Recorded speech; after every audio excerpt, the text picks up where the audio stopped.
Sorry. All right, we can put it back now. Okay. Yeah. Right. Okay. So it's right in there. Okay. Can you guys still see me? You can hear it actually. Okay. Right. Okay, let's try and place this properly. Hi, blessings. Hi. Hello. I'm trying to set this up properly. Yeah. Okay. Sorry.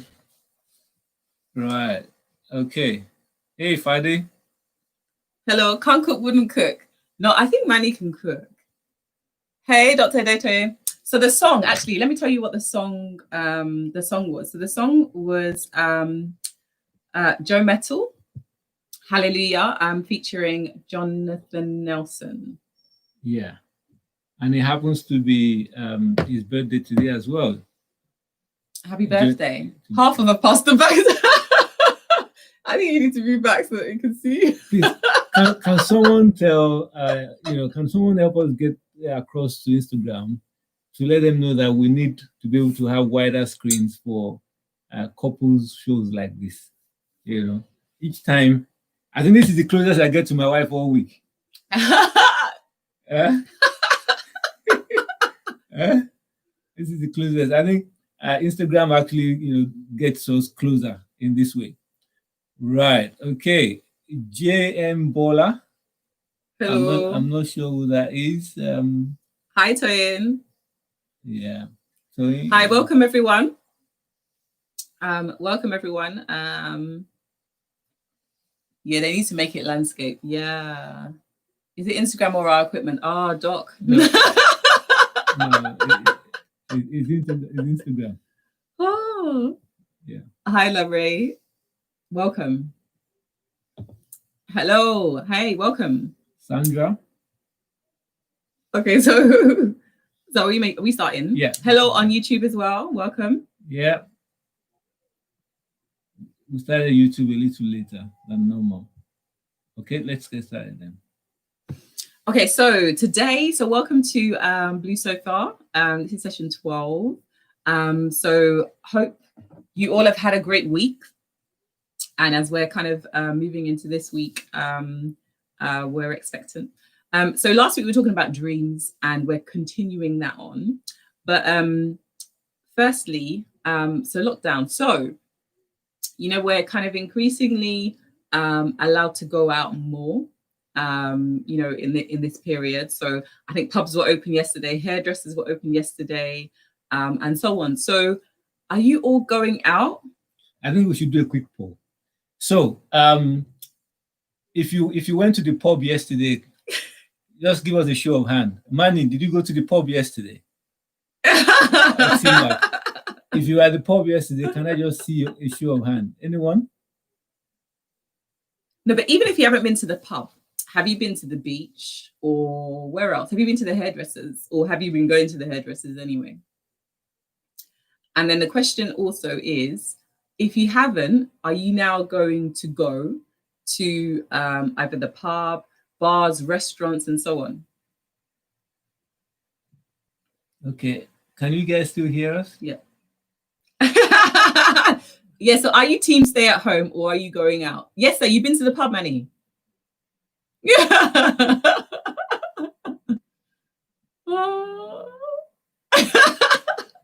See, Dr. Adote is telling us that it's still here. It's too early. Scared to go anywhere. Oh, wow. Okay, hold on. Has anybody been to the nail studio? Any ladies been to the nail studios yet, or the hairdressers? You got your hair cut? Who Sorry, did? Manny. Okay. So Manny has been to the barber shop. Any ladies to the nail studio yet? No one. For me, I'm thinking. I'm not sure whether am I going to go to the hairdressers. I don't know. It's been a while, but I'm not sure. Oh, nail shops are not open yet. Yeah, okay, Faith. So Faith, you're waiting, yeah? Yeah, you would know that one. What about the beach? I was having a conversation with someone. They said that they've been to the beach, and I don't know. Did you hear the on the news when there were the pictures of Bournemouth Beach. I mean, I'd be scared to actually go to a beach that's as crowded as that in this time. Yeah. One of my project sites is on the way to Southend Beach, and you need to see the long traffic, the traffic on the road towards that end. It's really manic. There's no way you go there and you're not going to get stuck in that sort of crowded situation. Yeah. It's not possible. I can imagine.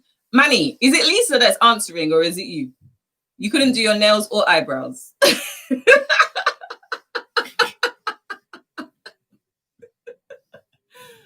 Oh my gosh. But it's interesting because like the schools haven't really been open. Well, sorry. Schools have been open for certain year groups, and our son Daniel is in year 3, so he wasn't officially on the list to go into school kind of officially. And like they said that they announced that everyone else should go to school in September. So we'd thought that, okay, now Daniel's not going to be going to school until September. But then the head teacher of Daniel's school said that he really wanted people to, he wanted children to come into school, that every single child to come into school for the last 3 weeks, obviously part-time.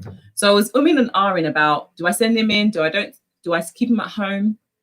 And then I was thinking, actually, for the social interaction, it will be useful for him to go in. So I kind of said, okay, let's go in. And the other thing is, so a few weeks ago, I had my antibody test done, and it was positive for COVID, suggesting that I've had COVID before. So I was thinking, well, he's been exposed to COVID at home and he didn't have any symptoms or anything. So so I was thinking that actually he would probably be okay going to school. So he has been to school for 2 mornings a week this last week, and there's only 2 more weeks left of term. Yeah, I think Fade says she's got an appointment at a hairdresser, 5th of August. Wow, a month. Wow. So what's going to happen to your hair between now and then? That's a long time to wait. And she even was saying that she can't believe her hairdressers. Have you seen my curls? I've been curling a lot more recently. See, I think what this proves now, because when I look at my wife's hair, right, I actually prefer it this way than when she goes to the salon. So maybe this is one way to cut because it can save money. Of course, if there's money to be saved, why not? But, but seriously, but didn't you say I was taking much longer to do my hair? Yeah, but you're at home anyway. Yeah, you're at home, so remember the journey time to the salon anyway, back and forth. It's fine. But that was my me time. Oh, really? Well. to escape from us. No, just to have some me time, See everyone, see the calls. So seriously, I mean. Thank you. So that means that we don't need to go to the salon now. We know what to do. I know you still got to go to the salon every now and then, Okay. All right. Anyway, so given that the Liberty, well, for those that attend the Liberty Church, given that the Liberty Church, you're not going to be going into a church building anytime soon. Is anybody excited about that or really looking forward to that? Have you missed church? Yeah. Money is for spending. Yes, Dami, of course. Oh, are you looking? I miss church. I miss it's. So this morning church was on, and so they had the choir, and there were different people, and I was like, oh, I haven't seen them in ages. Yeah. So it's it's really I don't know, it's really you kind of miss the relationships, just the saying hello to someone, just to catching up informally on people. But of course we need to be safe. We don't want to put our people at risk. Yeah. Mixed feelings about going back to church. Yeah. I know. How can you have church with no singing? Well, no comment. I don't know how that's going to happen, but With no singing. that's because that's what you're used to.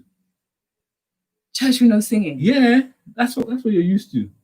But how could you? Did you ever think of having church via YouTube, Yeah. as in proper over time? No.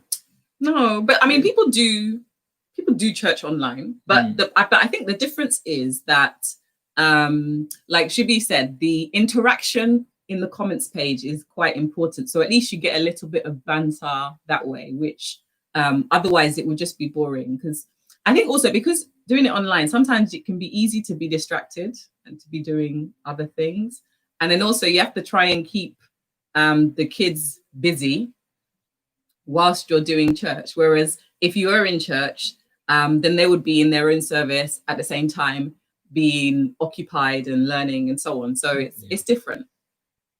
Yeah. So it appears that most people are to stay at home. Some people have been going to, what about beaches? I mean, some people have been going to the hairdressers or are waiting to go to the hairdressers, but quite a few people are staying at home. Go lose on YouTube. You found less distraction at home. But Doc, you have men and women in your house. We have exactly a 4-year-old and an 8-year-old to try and keep busy. Yeah. Okay. Shall we? All right. So we're moving on to the next bit. So dreams. So we're going up. We're talking about dreams again. So this time it's about who's in your squad, who's in your team. So first question. So obviously, so many people have dreams or things they want to either achieve or do, whether it's a business or a career aspiration. So how do you kind of step out from your comfort zone to start making moves towards that dream? I mean, for you, you've had a number of businesses. So what made you actually step out? I think so this is more like a continuation from last week, right? To be honest, I actually never thought I would end up doing business. I never thought I would do business. I thought I would just find a way just to give expression to the things that I like to do. So most of the other business that I've done in the past were more like a means to an end. Because you say I had, my income was not enough, then I sort of find a secondary business to support that income. Or I was in a situation, nothing else to do, then I thought, okay, well, let me kind of do some sort of business, But I think that for you to call something a business, it must be meeting a need, right? It's not a business if it's not meeting any need. So the starting point in terms of finding a business to do or an idea or a dream to pursue is because every purpose that God gives man has to be meeting the human need, right? Or the need of creation. Because to say that would mean that those that are animal activists and all that are not pursuing purpose. No, But for you to actually be doing something, for you to call it a vocation or a dream or a desire, you must have a need dimension to it. So in my own case, for example, so doing what I do now in terms of property development, it wasn't. I didn't stumble into it, because as a child, something that I'd always wanted to do, I'm wired for that in that way. I think I'm just fortunate to have come to that place of at some point in my life, so I've come to the place of discovering what I really love to do. So for everybody else, I think the key would be, what is it? What is it that you love to do? Some people put making money first as a starting point to starting a business or pursuing a dream. But that's like putting the cart before the horse, because if you don't find purpose in it, you're not going to be able to sustain, the pursuit. Pretty much. That's true. So, making your passion, and that's absolutely what it is for me.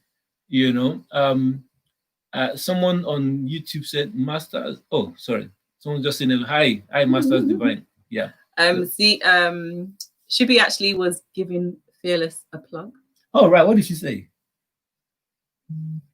She said, start by reading Fearless if you're afraid to come out of your comfort zone. So for those that may not know, so my husband's written his third book, which was released Me. coming up to 2 months now. Yeah. Or just like maybe 6 weeks ago or so. So if you haven't got the book, please get it. You can get it from his website, bankoleakinlale.com. .com. It's on Amazon. If you do have it, please read it and write a review on Amazon as well, please. Yeah, please. But so what does that say? Perhaps we don't all have the luxury though. Do you mean luxury of time or money or? Yeah, Doc, it'd be good to clarify that point, your comment. What's to clarify that? What's the... Okay, so with regards to, like, let's say living out your dream, yeah, what are the main challenges and hurdles that people find with that? Now, again, one of the challenges that you come across very quickly, very, very quickly, is the challenge of funding your dreams or your vision. Mm-hmm. You know, for example, through this conversation, I'm going to use my example because that's what I have. In what I do, there's no way to start small. In that, you know, if you're going to build houses, well, the starting small for me was having to go to college, right? Yeah. To learn some skills. You know, so funding would always be an issue for a lot of people. You know, but it's possible to actually start something small, but depending on what it is that you're doing, to at least get a prototype ready. You know, once you can scale that order, yeah, people can see what it is that you're trying to do, and they can begin to buy into it. But then the bigger challenge beyond funding, I think, is that of persevering through the challenging times, because you will definitely go through challenging times. You know, you go through challenging times when you're trying to find or fine tune that vision that you have. You know, because doors will not open just like that. In a sense, almost like there seems to be a natural order of things where you have to, in a sense, pay your dues, and a lot of people give up before they've actually gone all in. Pretty much, someone said that to succeed in a thing, it's 1% idea or dream, or 99% perseverance or perspiration. You know, so it's, you know, going in again and again and not giving up, and, you know, going back each time and falling, picking yourself up, learning the lessons, and just keep going back. But for a lot of us, we kind of give up maybe after the ninth time or 10th time. But then on the back of that, that's where the breakthrough is. You know, so I would say funding and then persevering through the difficult times is also another challenge that people face. Okay, so I mean, like, you've spoken about it in the area of business. So what about for those it's actually maybe a career or a role that they're pursuing? Yeah. What challenges do you think people face there? No, well, so in light of career, actually, I think that would be a question that I'm going to ask you at a later time. Because in this conversation, what we're doing, hey, I think my cousin is actually online. Hi. Right. Anyway, Shadi Banks. Right. Anyway, so in light of your career and things like that, I think that some of the sort of hurdles that people face has to do with fine-tuning their own vision. You know, because if the vision is not clear enough, there is no way that you're going to be able to hit it. You know, so it's not just enough to say, okay, well, in this job, I'm going to be here for 5 years or X number of years, and I just want to be this. You got to be clear on where you want to get to in that role. You got to be clear on what you want to be, and you want to be clear on the purpose for which you are there. You know, because those are the things that will drive you through the discouraging times. You know, when there's a nasty boss or a nasty colleague, when the work is challenging, you feel like giving up. It's that purpose. As it has to be clear enough for it to get you out of bed in the morning. Otherwise, you're going to lose. You're going to lose the strength to carry on. You know. Right. Okay. So Manu said a lot of people have great ideas, but execution is a problem. Yeah, that's a good point. Yeah, but let me speak into that, because in as much as that's a problem, and that's actually a big problem, one of the things that, you know, that for me, I find that the execution, some people would rather try to execute perfectly than execute at all. But for me, I think no matter how bad, shoddy, or whatever it is, just make the effort to execute.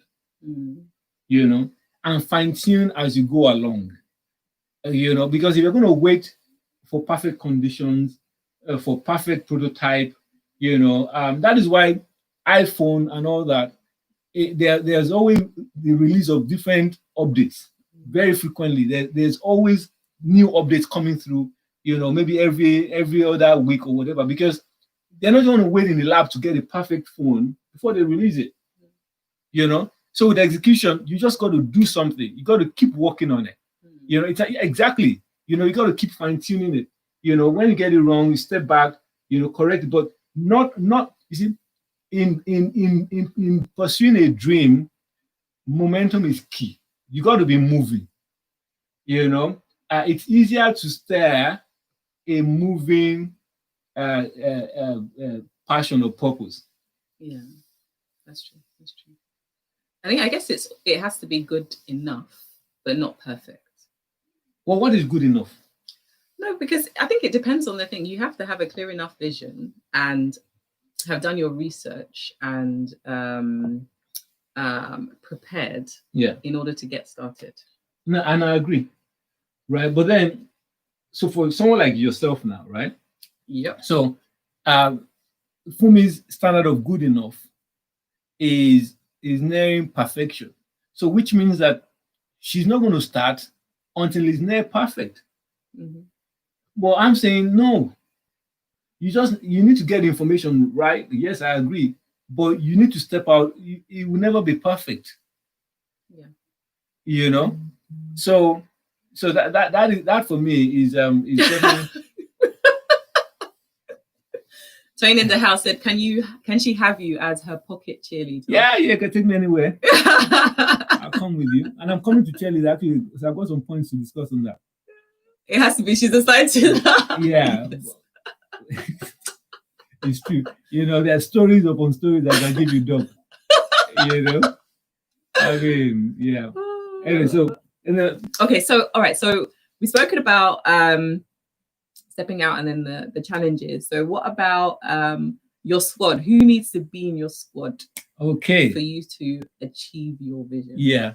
Now, you see, one of the things that I found out very, very early on, I mean, is the fact that relationships are very key to achieve to fulfill any kind of purpose or dream or whatever it is. Whether it's marital relationship, friends, cheerleaders, I'm coming to all that. It's very, very important. So, you know, if you're gonna actually achieve any meaningful goal or dream, I think there are at least 4 different categories of people that you need to have in your squad. You know, one of them, as Tony said, is what I call a cheerleader. There are 4 C's, right? But one of them that you definitely need to have is your cheerleader, because if you're pursuing a dream, there are times that you're discouraged, and you just need somebody to just cheer you on, to encourage you, to let you know that yes, it may not be perfect, but it's a very good start. You know, keep going, keep working on it, and they're cheering you on. They're excited about your progress. You know, you want to always have a cheerleader. You know, and ideally, if you're married, your husband should really, or your spouse should really be one of those. Now, I know that by saying that, this is actually opening up some areas of conversation, but you definitely need to have a cheerleader, right? Now, the other sort of person that you want to have is what I call a challenger, right? Now, A challenger is a person that it's almost like in a football team you have a coach who is saying, you know what, yes, it's good to start, and we keep iterating and getting better. But then that challenger is one saying, this is good, but it can be better. This is good, it can be better. Let's keep working on it. The standard of excellence can improve. You can improve on it. I know you have it in you to get it better. They're challenging you, and it may feel like they're stretching you, but they're helping you get better. So there are people that if I want to get inspired, I go to them because I know that they will challenge me. Because there's a way that you could achieve a little bit of success, and you think, yeah, I'm all that, I'm there. But then when you spend time with those people that, yeah, this is good, but there's another level. So you need a challenger. But then you also need what I call a champion. So champion are people around you that are winning as well. So that's why someone like Manny and I will support Liverpool. Yeah. So you definitely need winners in your squad. Whether they are winners in their own, because the thing about winners is that when you're with other winners, right, they can celebrate your success. They don't feel threatened by your success. They don't feel like your success is in any way putting them down, because you're all winning together, So, when they talk about, iron sharpens iron, that's scripture, right? The idea is that when you have people around you who are equally winning, whether in their career, in their marriage, whatever they're pursuing, you're able to keep winning. But if there's a weak link in that chain, that connection, it's going to affect every other person. But question though, so how do you find these champions though? How do you find champions? Yeah. No, okay. Good question, actually. Let me give an example. I mean, Amoki is actually on one of my all-time. He said he had a question. Yeah, friends. I remember when we were all staying together back in the day. For me, I've always been very, very deliberate about my association. In life, you don't choose your family, but you have to choose your association, right? So, first of all, you need to know what a champion looks like. To be a champion doesn't mean that you win all the time, but it just means that you have a mindset of winning. So even if you lose, you know that, yeah, there are lessons to learn here, but you have a mindset of winning. Yeah. So if you have not people that have a failure mindset, even when they're winning, their mindset is, this success that I'm enjoying now is not going to be taken away, kind of thing. No, talking about someone that has the mindset of winning. That's what a champion is.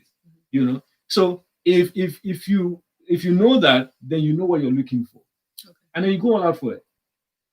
Okay. Yeah, So I've said cheerleaders, challengers, champions, right? Then you want companions. I was trying to say preach, but I hope I'm not really preaching. Actually, I'm just trying to share some thoughts. And there's a question on YouTube here as well, so that we don't ignore the YouTube guys. Hi to everyone on YouTube as well. Right. So you got the companion, right? So the companion are just your friends. The people, again, they don't have to be doing what you're doing, but they must be very comfortable with your success. You don't feel like you have to hide away your success from them. You don't feel that you have to reduce your vision when you are around them. Those are companions. They are friends. They are people that you can relate to freely, and be yourself in that way. So those are 4 people types that you want to have in your squad. So if I have a dream I'm pursuing now, right, there are people that I will go to first to just test it. Even if I'm not confident about the idea, I will still go to these people because I know that they would challenge me to carry on with it. you know, they would encourage me to keep going on it. But I tell you one set of people that you don't want to have in your team, though, in your squad. I call them the crashers. You know, no matter how good the idea is, you don't want to have a crasher in your squad. Now, imagine though, if you are married to a crasher. Imagine if you are married to a crasher. You know, or a family member, or a family member, yeah, that's the crasher. You know, no matter how great the idea is, in its incubation, if you open it up to a crasher, their job is they will just crush it. You know, not because they're deliberate about that, they just can't help it. That's the way they process. That's the way they process things. They can't help it. They're just gonna crush it. You know, yeah. So someone is taking notes. Cheerleader, challenger, champion, companions, and then crasher. But you know, just beware of the crashers. That's all. That's what I'm going to say. Beware of the crashers. You know. So those are 4 categories of people that you want to have in your squad. Okay. Thank you.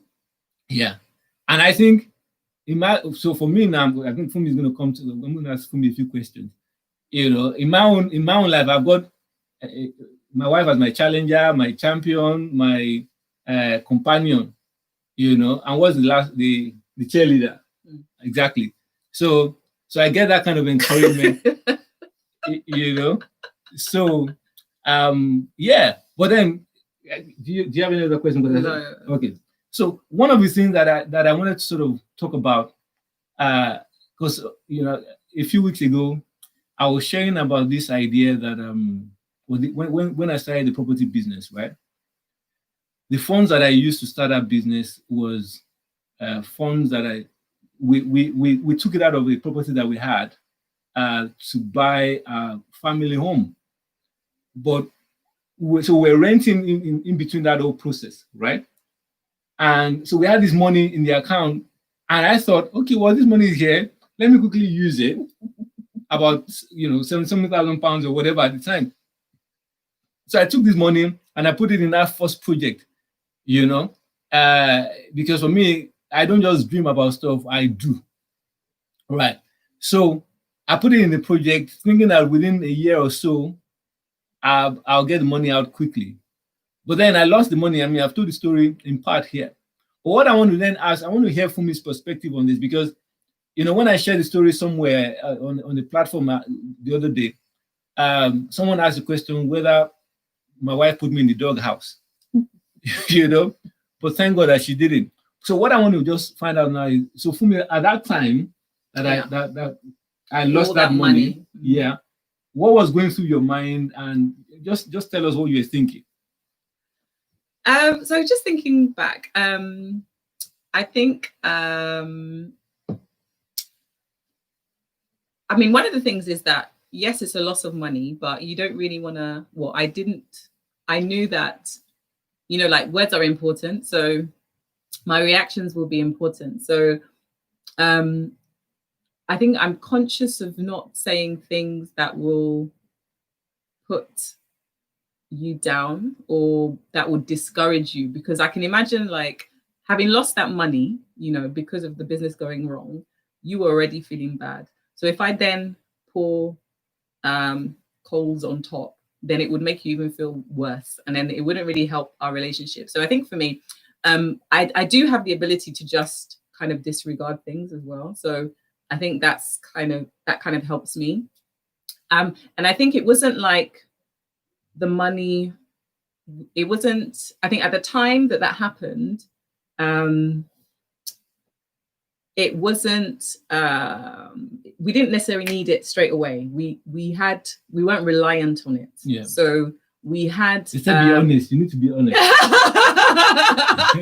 No, seriously, because at the end of the day, you know, I know him. Do you know what I mean? And I know that his ability, his vision, his drive will get through it. And because also we've been through situations where we've been in debt, or, you know, we've owed money or whatever, and we've been able to pay it back. So although it was a challenge, it didn't let me it didn't I wasn't down about it because I don't know. I guess money doesn't really affect me in that way. It's, did I agree to it in the first place? I did. I think one of the challenges actually was not really that, but we had to refinance the business and we had to sign this documentation. And signing the documentation, reading the small print, it was saying that, like if I think if the property wasn't sold or whatever, then we could forfeit our house. And I think that was more of a concern. But the actual loss of the money, because money will come, money will go. But if we lost our house or our flat, I think that would have been more challenging because that's a tangible thing that it would be really difficult to get back. Yeah. So in terms of, it's interesting because I actually didn't think that that even affected you in any way. And the way I lost the money at the time, it wasn't like, oh, it just didn't happen like that. I think it was over time. Yeah. And we could just see it going. Mm-hmm. So eventually when I did the account and it was all gone, I mean, to be honest, and this is being very honest here, I knew that I could come back home to tell you what had gone on, right? And I knew that I wouldn't be put in the doghouse. I knew that it would not be an issue because, like you said, you agreed to it, because the thing is, if my wife doesn't agree to what I do or what I plan to do, then I don't do it. So if I know that I have a buy-in, then of course we know it's business, there's risk, right? But then the challenge is, or the question is, how do you, you said you generally, money is not really whatever, but if someone came to you and said to you, this is what my husband did and all that, how would you advise such a person? I think it would, given that it's not you, somebody else. I think, okay, first understanding what was the agreement, and was it like, they'd made an agreement to actually put the money into the business with the potential, there's always a potential that it's going to be lost and so on. Then I think I think it would be important for them to have a conversation because I guess like for us, the fact that you lost that money didn't mean that the business was going to stop. Yeah. It was like, okay, next kind of thing. However, I wonder whether perhaps if you needed to use that money, that block of money again, whether you'd be a bit more cautious next time. But so speaking to the couple, I would say, okay, what are the plans for the future? I mean, there's got to be a way of getting the money back. Yeah. So there has to be a plan of getting the money back. But also, how do you bridge the gap? Because obviously everyone's situation is different. So they'd have to have a conversation about, okay, what are they going to do? How are they going to bridge the gap? Do they need to get a loan? Do they need to refinance? What are the plans for the business or for the next state? How are they going to survive? So a lot of conversation. So I think the important thing is though, I think finance is a key reason why many people divorce. So having that in mind, and ensuring that the communication is open and honest is important. The money you may get back, you may not get it back, but you don't really want to lose your relationship because of that. Yeah. So to those on YouTube, there's a question on there. We're going to come to that question. But Dami's got a question here. And I think for me, I think it's important that we try and answer it. So I would say maybe you. So if it says, can we ask the question in reverse, right? So that is, if I lost the money, if you lost the money, how would he? Yeah. So how do you think? So how do you think? No, it's very good question actually. So how do you think you'd react? Yeah. Well, knowing me, I'm not sure. Knowing me, you'd know that I'd made a calculated risk. So you would accept that, I think. So I don't think it would. I think, yeah, if you'd agree, I think you'd accept it. But I think you would have more of a reaction than I would. I think you'd be more upset, concerned than I would, although you would trust my judgment in actually making the investment or whatever in the first place. Yeah. Okay. So, and she's right. So let me tell you what would happen. I'll be in the doghouse, yeah. First of all, actually, my wife will not take that risk. Funmi will not take that risk. Oh, yes. Manny, you're right. Yeah. Funmi will not lose that money. So that analogy falls down right there. Because Funmi will not lose that money. But then let's just assume that she lost it. Like she said, it would be calculated. In fact, I do not. There's some things that you can imagine. It's hard for me to imagine that she will lose it because I know she won't lose it. But let's say she lost it. Oh God. She would be so calculated that, because my temperament is such that I could react in the instant, in that moment. But then thinking about it, it just that's the end of it. But I trust her 100% that she thought through it and felt it was the right thing to do. And there's history. There's history on, obviously not history as to losing money, but there's history on other things that has helped me to establish a thought pattern on things. So I wouldn't. We've been through stuff, and I know we're going to get over it. And that will be it. It's not going to really affect the relationship beyond that point. Now, but then the real test is if she lost it once, and then there was another opportunity to invest in something else, would I be quick to release that money? No, I wouldn't be. At that point, then we will sit down, we will do the calculation together. That business will enter it together. So that is what would happen. And Dami, I hope that helps in that way. So, but in terms of and I think this then brings me to the next question for Funmi, because for someone so this is why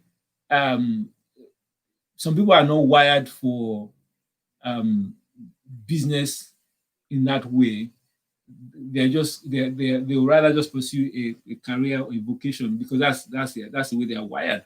It takes a certain temperament to be able to go into business or to do business, but in light of your career, then how does, in terms of pursuing a dream, a goal, how do you think, because as a consultant in what you do, I mean, are you just coasting along, or is there a plan to your own to pursuing purpose in that area? Or how have you been able to carry your career in that way?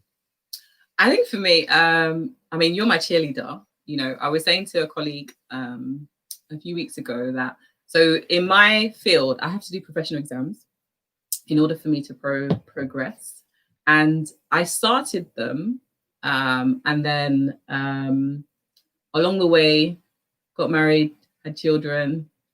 And then it's kind of easy to say, because I was in a role where I didn't have to do an exam for that role, but the exams would enable me to qualify me for the next step. So it's basically up to me to decide when I want to do the exams, if I want to do the exams, and so on. So so I remember saying, I wait to do the exams, but because my husband, being who my husband is, was like, okay, so you're going to do exams. Yeah, you said you're going to do exams. Are you going to do exams? I was like, no, I'm not ready. We said about the over-analyzing and preparation and stuff. So he's like, no, I'm not ready. He says, okay, if you sit it out this time, then you have to book it in for the next time that this exam is happening. So obviously I was like, yeah, thinking he'd forget, but I didn't forget. So he said, okay, so when's the deadline? Have you booked the exam? So so for me, he's been my cheerleader, encouraging me to kind of complete my exams. And then I remember when I completed my exams, after that, I think you probably just asked me, are there any jobs, kind of thing. And like, I'm happy where I'm working, you know, why do I need to leave, kind of thing. I'm happy, I'm enjoying. So obviously I'm not gonna lie, so I'll say, yeah, you know, this came out or whatever. So you're like, so you're applying? I'm like, yeah. So I left. So this is me talking about my career progression. So I'm a clinical scientist, so a scientist, which follows a similar career pathway to a doctor, but I'm not a medical doctor. So the next step was a consultant role. And a role actually came, and I think a few months before anyway, my husband said, oh, imagine if a role comes up in that hospital. That would be excellent because it's the nearest hospital to us. And I was thinking, yeah, but that's not going to happen. And then a few months later, it comes out. And because I'm not looking for a job, because I, you know, as I said, I'm not really interested in leaving. So had it been reliant on me actually looking for a job, I probably wouldn't have applied. But because we have like a forum, so it was posted on the forum, so I saw it. And so when I saw it, I thought, oh, and then my manager at the time, so she has also really encouraged me and supported me in my career in kind of moving out, coming out of my comfort zone and so on. So she's been a part of my growth. So she saw it and she said, am I going to apply? And I was like, oh, I don't know. And I was pregnant at the time. So I was thinking, who's going to get a role whilst you're pregnant? But I also read Lean In, which is a book which I'd recommend that you read. So I was just thinking about, okay, maybe I should apply, whatever. So I thought, if I tell him, obviously he's going to tell me to apply. So obviously I had to tell him. Anyway. So he said, okay, why don't you go and look around and apply anyway? So he's been my cheerleader, my challenger, my companion. What was the other one? Champion. Yeah, my champion as well. I've had people at work as well who've also been my challengers and champions, and also tried to encourage me to progress. Another thing was that, you know, like sometimes, so I may, like, he has more vision for my career progression than I do. So I remember he was like, oh, so I was thinking, oh, I don't know what to do, because at work they were encouraging me to stay, that they'd you know, promote me, or there'll be an opportunity coming up, or should I leave? And they said, why don't you ask someone external, you know? And I thought, oh, that's a good idea. So I looked back at my career and the people that I'd interacted with over the years. And so I found someone that I felt helped me previously in my career. So I spoke to that person and he encouraged me and gave me advice about what I should do. So that's there. And then I think also, you know, he's still challenging me to do more, to do a master's. And I'm like, I haven't got enough time. I've got too much on my plate, kind of thing. But having these conversations, he's challenging me to continue to progress. And I think for me, I guess for me now, it's more about purpose. It's not about money. It's not about a title. It's about purpose. So if I can find the purpose, then I'm happier to step into, you know, certain roles, you know, with regards to career. Okay. Well, a lot of comments have been going through here, so I'm not gonna respond to them, you know. But I want to just say, I mean, she ended on a very sound note there. You know, it's about purpose. You know, see, my wife has the capacity to run a nation, honestly, and I'm not. She has the capacity to run a nation. So when I'm talking about you know, pushing her, you know, encouraging her and all that, it's because I know that she can do it, you know. Anyway, there's a question here. We're running out of time. I want to take that question. But before we get into that question, I just want to encourage and challenge everybody.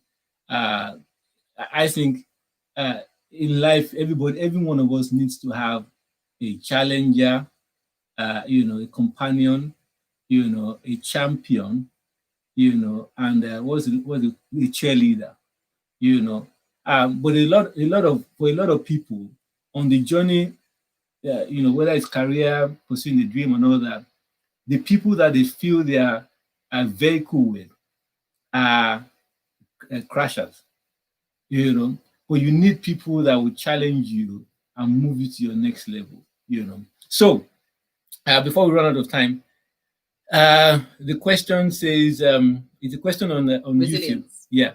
If you have a question as well, please put it up. Let's take it. It's been an interesting conversation, and thank you for joining us Sunday and Sunday. We really appreciate you guys, by the way. You make us look forward to this part of Sunday evening.